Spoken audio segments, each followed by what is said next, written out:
Hi there, let's take a look at checking the results in the My IT Lab system. So you can see on the screen, I'm already in our courses Blackboard site. At the left, I'm going to click on My IT Lab, and then from the middle, I'll click on Course Content. That'll launch me to the My IT Lab system. I'm already registered. I'll pretend that I've already completed an assignment and submitted it. From the navigation bar at the top, I'll click to advance to the grades section, and then I'll click on whatever chapter it is I want to check out. So I'm going to use chapter 5 as an example. And here I have an assignment that's been submitted.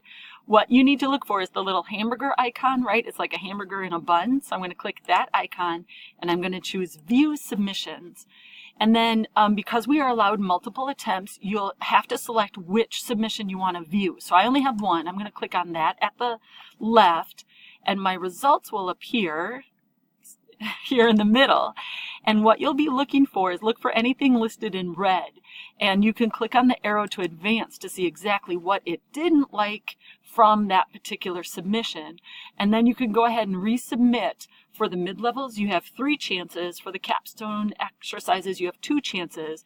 And try to figure out exactly what the system wants to see, correct that thing to earn a higher score. You can use all of your attempts or any of your attempts before the deadline. Email me if you have any questions.